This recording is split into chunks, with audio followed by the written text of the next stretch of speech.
Hello, good morning, good afternoon, good evening, wherever you are. Welcome to the Viewpoint with Mang Temyong. Mang Temyong, signing in. San man po kayo naroon, ano man po ang inyong ginagawa. Maybe you're having almusal, breakfast din ba? Almusal, tanghalian, and hapunan, kasama ng inyong whole family. Sana ay lagi kayong nasa mabuting kalagayan at nananatiling masaya at payapa ang inyong sambahayan. Yan. So, samahan nyo ko. Kwentuhan tayo sandali lang sapagkat ang gagawin lang naman natin ay gagawa tayo ng reaction commentary doon sa video ng ating panonoorin. Ito yung may kinalaman doon sa Senate hearing in aid of legislation sa committee ni Senator Bongo, Health and Demography yata, and something like that, no? So, kasama doon as a member ay si Senator Raffy Tulfo. So, wag na natin patagalin. Pakinggan natin yung puna at claims ni Senator Tulfo patungkol dun sa di umano bullying na nangyayari sa hospital regarding sa relationship ng mga seniors at ng mga residents at mga interns. Ano po? Okay, let's proceed. Isa lang po ang tanong ko ngayong araw na ito. Paano po ba kung ang taong inaasahan mo magpapagaling sa iyo ay siya rin pong may sakit? He or she will be competent to give the optimal health care for their patients. Mr. Chair, alam po natin na pupunta po sa ospital ang mga tao dahil sila po ay may mga karamdaman. Karamdaman which could be physical injuries, illnesses, and other health concerns, or even mental health concerns. Tama nga naman, yun naman talaga ang purpose bakit ang tao ay pumupunta sa hospital, di ba? But it seems that there is a sickness going around in hospitals that's affecting our medical frontliners. At ang tinutukoy ko po ay ang talamak na pambubuli sa mga ospital, sa mga first-year resident doctors, interns, and sometimes non-physician staff. Ayan. Niklaim siya tungkol sa pambubuling ng mga physician, ng mga senior residents sa mga junior residents, sa mga interns, sometimes sa mga non-physician staff. Sino ba yung mga non-physician staff? Yan po yung mga nursing aid, yan po yung mga orderly na tinatawag na nagtatrabaho sa hospital na tumutulong sa mga doktor, sa mga nurse. Yan po yung tinatawag na non-physician staff. So, paano niya pinresent yung kanyang claim? Tuloy. Marami na pong nakarating sa akin report na mga ganitong kalakaran sa iba't ibang ospital, private man o public. Maraming nakarating sa kanyang report na kalakaran sa hospital, public man or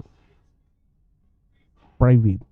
So sir, kung may mga report na nakarating sa inyo, of course, pag-report, may mga records yan. May pinresent kayang PowerPoint si Senator Tulfo para patunayan yung mga records or maybe affidavit if there is, no, na patunay na meron nga mga complaints sa kanya regarding sa mga pambubuling na nangyayari sa hospital. Meron ba? Meron ba siya ipinresent? Dito sa Metro Manila at sa iba pang lugar. Let me first lay down the basis. Mr. Chair, it seems na may practice sa mga ospital na mga first-year residents, yung mga first year at second year, usually, they experience bullying from their senior counterparts. Claim. Another claim. Diba? But up to now, ang tanong natin, Asan po ang ebidensya, sir? Pakita po kayo ng ebidensya. Kahit video man lang ng mga claims nyo. Ang sabi nila, ito daw ay practice na. At ito din naman ang kibit-balikat na sagot sa mga residents na ito na mga nakakatanda sa kanila tuwing sila'y umaalma. Ang sabi nila, ito ay matagal ng practice. Sino po yung nagsabing sila? Asan ang ebidensya? Ganyan lang talaga. Kailangan pagdaanan nyo rin. Pinagdaanan namin yan, matatapos din yan. Ano po ba kasi itong pambubuli na nangyari?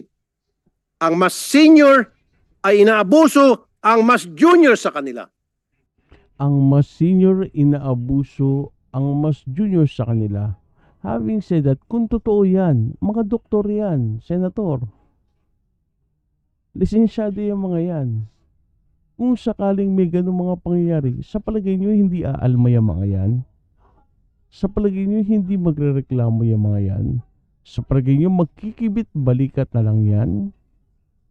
Tuloy. Para bang initiation sa mga fraternity. Halimbawa na lang, pinambibili ng personal na gamit, merienda at pamalengke ng mga seniors. Bumibili ng grocery para sa pantry out of their own pockets. Alam niyo, kahit sa law, no, kahit sa firm, di ba? I can't say na pang-abuso yan. Kung sa akin na. If may mga chances na I will buy food for them sa mga senior ko, dahil gusto ko. Hindi dahil sumisip-sip ako. Kaya lang dahil sa chukol, sometimes makikisama ka, di ba? Bahagi yan eh, di ba? Kailangan mo makisama, di ba? If it's not too much naman. Iba naman yung kinukumpel ka na, hoy, ibili mo nga ako. Diba? Gusto ko ganito ha. Ganun. Iba naman yun. Diba? So, tuloy. Sinusundo ang kanilang consultant sa bahay at hinahatid na para sila ay mga tsuper. Kaya minsan, Sinusundo ang kanilang consultant at inihatid na parang mga tsuper. Okay? ayaw umamin ng mga juniors, ng mga residents na ito na marunong sila mag-drive. Pinag-babysit ng anak ng consultant. Pinabibisit ng anak ng consultant. Saan? Sa hospital, sir? Bawal yun. Bawal magdala ng bata sa hospital. Unang-una, delikado yun sa mga bata. Hospital yun eh. Magkasakit pa yung mga yan, makakuha pa ng sakit yung mga yan. Di ba? Saan pinabibisit, sir? Sa hospital ba? Ay, oh. Tuloy. Pinapahiya, sinisigawan, nilalait in front of many people, including patients. So kung ganun man, ang nararanasan nila, bakit hindi sila mag-complain? Di ba? Why na-complain? Di ba? Pwede naman yun. Alam nila ang karapatan nila. They know their rights. Sabi ko nga sa inyo, mga doktorya mga yan, sir. Alam nila ang kanilang mga karapatan. So why not file a complaint? Pinaglilinis ng CR. Pinagta-time in para sa consultant na hindi pa dumarating. Pinaglilinis ng CR. Asaan na ebidensya, sir, na pinaglilinis sila ng CR? Pinagta-time in.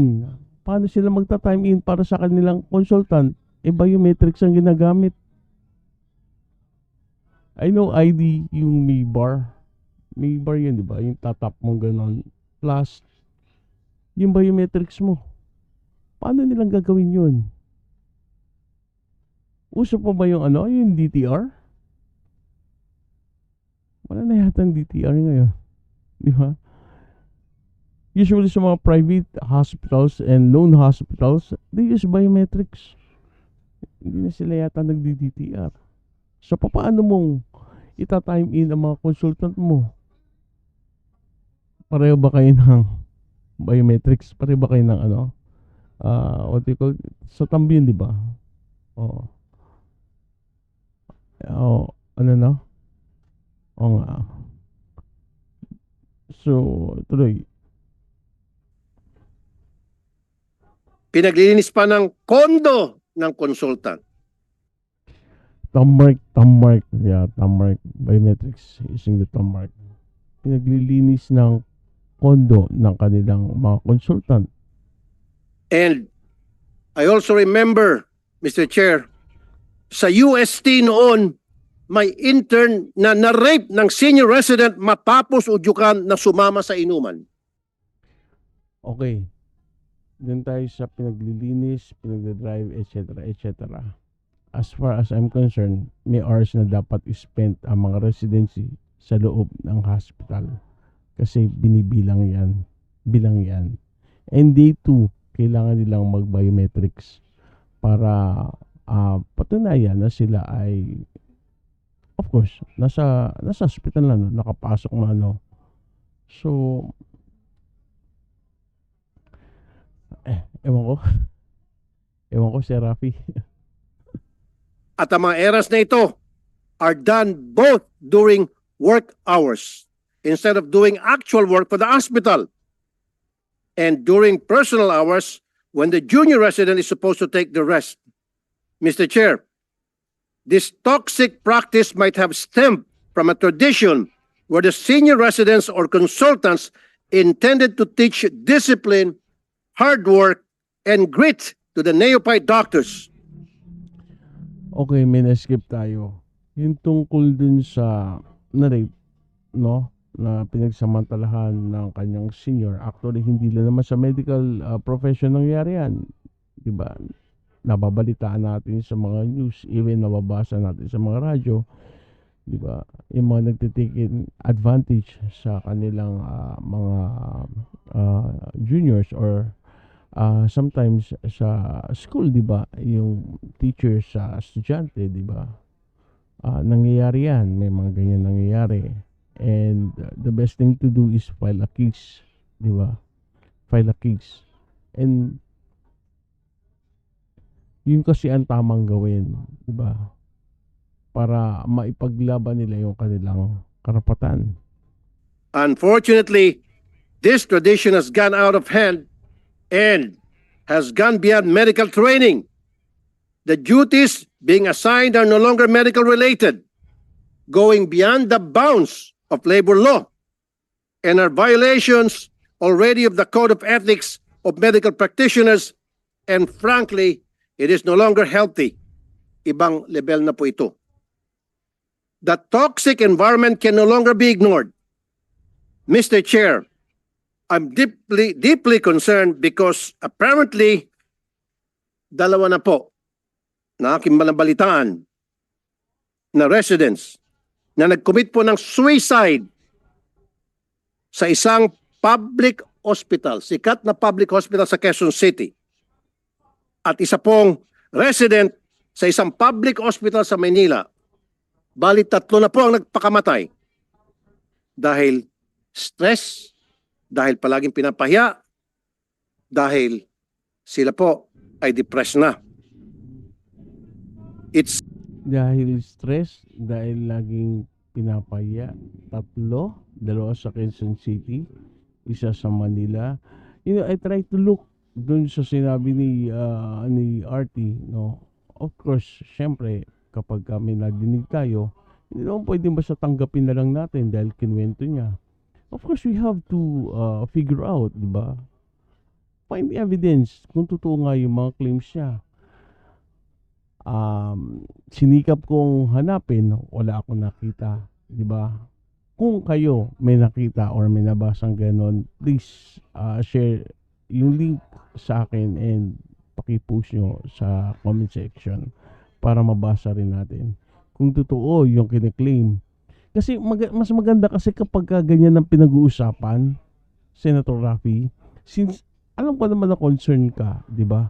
Mayroong PowerPoint, may presentation, may link, or audio or whatever to prove your claims. Kasi pagka ganyan, kwentuhan lang yan eh. Di ba? Remember, you are there in aid of legislation to create laws. Di ba? So, di ba, mas matibay, mas magiging maganda kung meron kayong resource person na nandyan na personal na yung mga claims nyo pinatutunayan niyang totoo. Kasi siya ang witness eh. Di ba?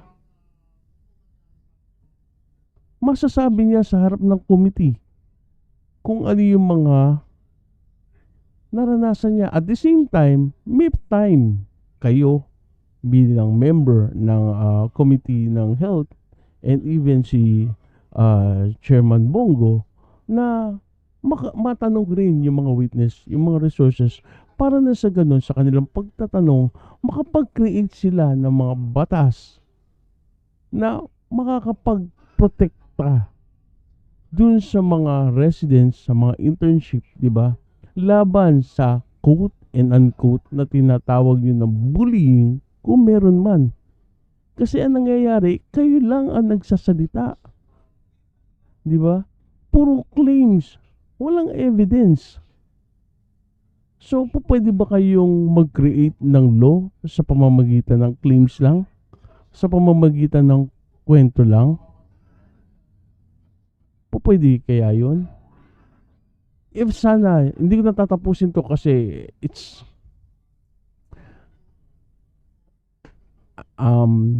wala rin eh, puro grandstanding lang ang nangyayari.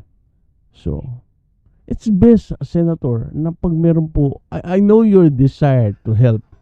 Alam ko ang gusto mo mangyari, gusto mo makatulong, di ba? Pero ang tamang pagtulong, di ba, bilang senador, bilang tagagawa ng batas, is provide proof, evidences regarding your claims. Ang sabi mo, beba nga lumapit sa'yo. Oh, hindi ba pwedeng imbitahan mo rin sila sa Senado para doon mas lalong maihayag nila yung mga maari pa nilang ibahagi, di ba? Na kanilang karanasan na quote and unquote na sinasabi mo pambubuli. Kabilang na yung ginagawa silang tsuper, kabilang na yung ginagawa silang yaya, kabilang na yung ginagawa silang tagalinis ng CR. Di ba? At the same time, makapag-create din ng batas kung paano isa-sanction yung mga ganun. Di ba? Even the long hours na sinasabi mo kaya stressful na. I know there's a bill before na nagsasabi na to shorten yung hours ng pag-duty or pag-train ng mga residents and even internship, no, sa mga hospital. So yan, di ba? Makakatulong yung mga ibang senador sa paglikha ng batas patungkol sa pagprotekta sa mga internship residents, no? Na kung paano sila matutulungan na maging maayos yung kanilang period of training, di ba? Kung paano sila mapoprotektahan, di ba? Kung nariyan yung mga witnesses mo at natatanong ng bawat congressman, kasi both house yata yan and Senate, no, na hearing, combined hearing ng Senate tsaka ng House regarding sa health, no? So, di ba mas maganda yung ganon? Di ba? Kesa yung magsasalita lang kayo na magsasalita, may ganito na may nagsabi sa akin, may namatay, may ganito, may nagsabi sa akin. Sino po yung mga nagsabi sa inyo? Pati hindi nyo i-present. Kung sa programa nyo nga po, Senator, di ba? Kapag meron kayong gustong dalhin sa Senado, Hindi po ba inaanyayahan nyo yung mga nai-interview nyo na pumunta sa Senado? At true enough, pumupunta naman sila. And so, yung mga lumapit sa inyo, na di umano, nasabi sa inyo na nagrereklamo, na binubuli sila, why not invite them also to attend the hearing? Di ba? Para sa kanila na mismo nanggagaling yung mga sinasabi niyong nararanasan nilang pambubuling. Di po ba? Di ba mas maganda yung ganon, Senator? Again, issue, hindi tao. Di ba? I know your desire to help, Senator Raffy, pero mas makakatulong ka kung merong mga witnesses na susuporta dun sa mga inihayag mo during sa hearings. Di ba? Kahit huwag na yung inabuso, di ba? Sabihin na natin na baka ayaw humarap, okay lang, that's fine with me. Di ba? Yung ibang claims na lang, na ginawang tsuper, ginawang yaya, ano pa yung sinabi niya? May sinabi pa siya dun eh. Di ba? Yun lang, Senator. And hindi ko na tinapos kasi paulit-ulit lang naman yung sinasabi ni Senator Raffy. And sa iba naman, I think naging content din nila ito. At yun, if you want to watch yung pinaka-full niyan, or kung gusto nyo pa makakuha ng ilang mga inputs, di ba? You can go to some vloggers na naging content itong nangyaring Senate hearing. Sa akin yun lang ang point ko, Senator. Remember yung sa Senate and even sa Congress, meron hearing yan in aid of legislation for purpose of amending or creating new laws.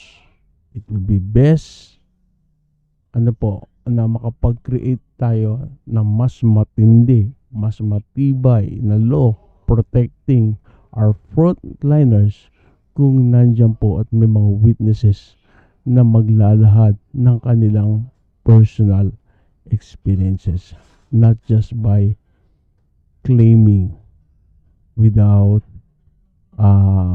proving or claiming na wala namang evidence na ipinakikita. If siguro kay Senator Tulfo, it's best kung may affidavit or PowerPoint siyang pinakikita para mas lalong maintindihan. Hindi lamang na mga nanonood, maging lalo na yung mga kasama niya sa Senate and even yung mga nariyan sa House of Representative na dumalo ng hearing na yan. Again, maraming salamat po sa pagsama niyo po sa akin. At bago po tayo before we end this podcast, again, I'd like to invite you to please samahan niyo po kami sa The Discourse Digest with Mang Temyong and I am Shanwing every Sunday 9 p.m. And please do subscribe, like, and share sa podcast po namin sa mornings and late night with Vince and Ira. Yan.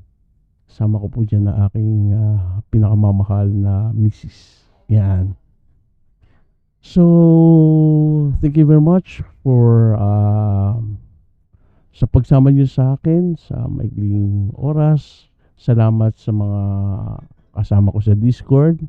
Salamat sa aking misis. Salamat sa aking panyero. And sa inyo lahat na mga kaibigan ko na nanonood dito sa aking podcast. Maraming salamat sa oras na idinivote nyo para po pakinggan ang aking ginawang pagpo-podcast. God bless us all. May you have a blessed day ahead. May God bless you, and don't forget, always pray. Put our trust in God. So, this is Mang Temyong.